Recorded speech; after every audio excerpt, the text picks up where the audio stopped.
بیننده گرامی سلام علیکم، بفرمایید. لطفا صدای تلویزیونتون رو ببندید. سلام بفرمایید. سلام علیکم. علیکم السلام. برادر عزیز صدای تلویزیون رو ببندید.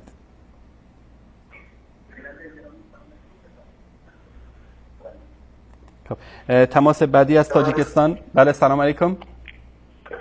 سلام علیکم. علیکم السلام و رحمت الله و برکاته. بیننده بزرگوار صدای تلویزیون رو ببندید. سلام علیکم و رحمت الله و برکاته و علی عباد الله صالحین. علیکم السلام و رحمت الله. خداوند ملت مسلمان تاجیکستان از شر دشمنان اسلام حفظ کنه. آمین. و خداوند شهدا را رحمت و مغفرت کنه.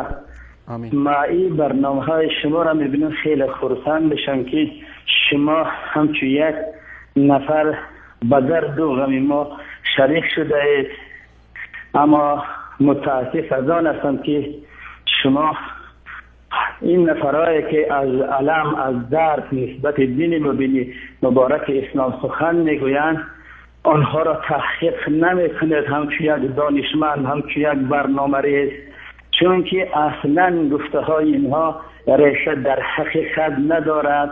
تا جایی که ما میدانیم و شاهد این کشور تاجیکستان هستیم، تمام ریاست جمهور، تمام نهادهای انتظامی و امنیتی آنها نفران مسلمان هستند برای تامین امنیت شهر. جناب بیننده گرامی، ما نگفتیم مسلمان نیستن، ما نگفتیم مسلمان نیستن.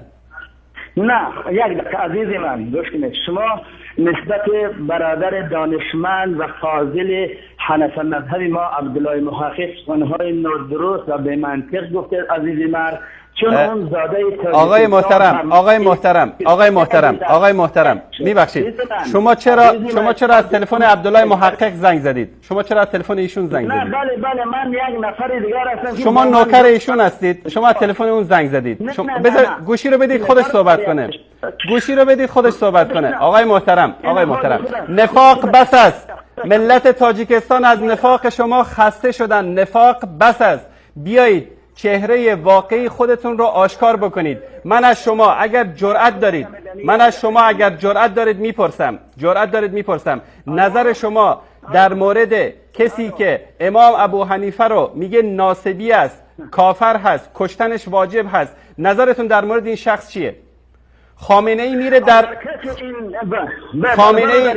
نظرتون در مورد خامنه ای که میگه که سید نعمت الله جزایری حصل تشیع است، استوانه های دین تشیع است، نظرتون در مورد خامنه ای چیه؟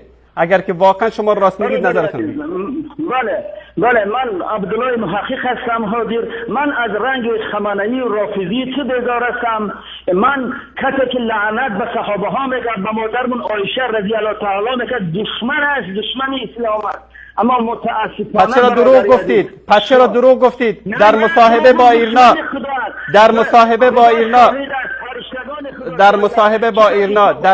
با ایرنا گفتید که ایران طرفدار وحدت است. چرا دروغ گفتید؟ بله گوش کن، من ده ها برنامه در ایرنا کردم.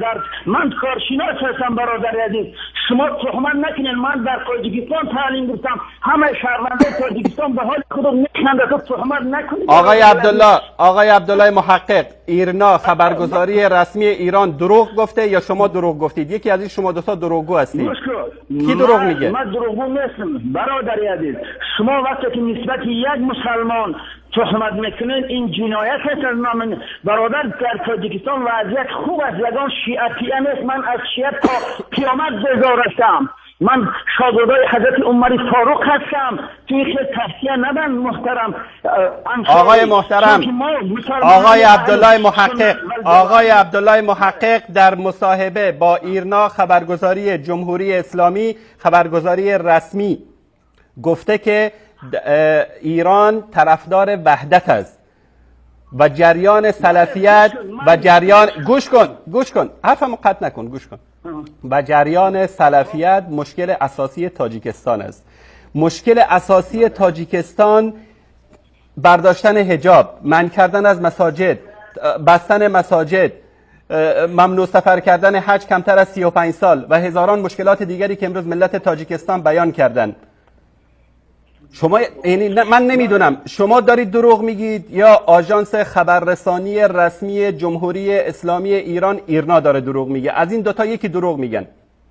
گوش کن آقای انصاری، پس من به تو همچی یک مسلمان مراجعه میکنم. گوش کن، در این افیر بین المللی که سخن میگویی، پیش از همه خبرهایی که اون نفرایی که به تو اطلاعات دروغ میگویند، آیا من نامم رو عبدالله موندم خلاف شریعت است؟ پیغمبر خدا میگن نامتون عبدالرحمن عبدالله بماند که این بهترین نام ها است. آقای محترم، ما با نام تو کار نداریم، با نامت کار نداریم. شما اول که تماس گرفتی به ما گفتی خائن، به ما گفتی منافق. الان لهجه و لحن شما عوض شده. نظرت یک لحظه، نظرت یک لحظه، الان یک نکته رو من فقط اینجا بگم. نظرت در مورد کسی که به ام المؤمنین عایشه صدیقه بگه کافر هست، نجس هست، پلید هست، نظرت چی است؟ کسی که به مادر عزیزمان عایشه رضی الله تعالی لعنت میگه او را کسی میگه اون مرتد منافق است، دشمن خمینی مرتد هست. خمینی پس بگو که خمینی مرتد و منافق است. هر وقت این حرف رو زدی من اجازه میدم که صحبت بکنی در اینجا. قطع کردی رفتی چون جرأت ندارید. حقوقتان از ایران قطع میشه که اگر بگید که خمینی کافر و مرتد هست. شما جرأت ندارید که بگید که خمینی کافر و مرتد هست، به خاطر همین که اونجا چهره واقعی شما آشکار میشه. دوستان عزیز، این که چرا قطع کرد رفتین عبدالله محقق یا خال بازار شریفو، به خاطر اینکه حقوقش از ایران قطع میشد. اون پولهایی که از ایران براش فرستاده میشه قطع میشد اگر میگفت که خمینی کافر و مرتد هست. دوستان نشون بدن کتاب الطهاره از خمینی، الفقیه المحقق آیت الله العظمی الامام الخمینی، مؤسسه تنظیم و نشر آثار امام خمینی، در صفحه 457 اونجا گفته بود در کتاب نعمت الله جزایری که امام ابو حنیفه ناسبی است. خب در اینجا چی میگه؟ در مورد نجاست طهارت ناسب یا نجاست نواسب صحبت میکنه. میگه که ناسبیایی که مانند عایشه و زبیر و طلحه و معاویه و مانند اینها باشن یا هر کسی که عداوت با ائمه داشته باشه، اینها ظاهرا نجس نیستن و ان کانوا اخبث من الکلاب والخنازیر، در حالی که اینا خبیث‌تر از سگ‌ها و خوک‌ها هستن. این رو خمینی در کتابش میگه. به خاطر همین قطع کرد رفت. هر وقت که عبدالله محقق اومد اینجا گفت که خمینی به خاطر این حرفش که در کتاب الطهاره گفته کافر هست، مرتد هست، جاویدان در آتش دوزخ هست، چون که در مذهب حنفی هر کس که به ام المؤمنین عایشه صدیقه توهین بکنه کافر و مرتد هست. هر وقت این حرف رو زد من اجازه میدم بهش صحبت بکنه. بردارید روافض تاجیکستانی نقاب‌های دروغین وحدت اسلامی و حنفیت را از چهرهاتون. انشاءالله در این شبکه اگر تک تک شما رو چهره هاتون رو آشکار نکردیم که ملت شریف تاجیکستان شما رو بشناسن که ایران شما رو برای چی فرستاده در تاجیکستان.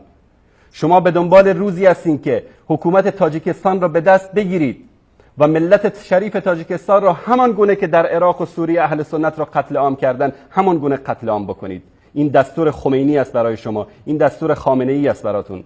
امروز با نفاق، با تقیه دارید با مردم برخورد میکنید. این ماسک دروغین وحدت رو، حنفیت رو به چهره خودتون کشیدین، اما ملت تاجیکستان چهره شما رو خواهند شناخت. انشاءالله امشب این تماس تو سبب شد که ما قضیه روافض تاجیکستان رو در اولویت کار خودمون قرار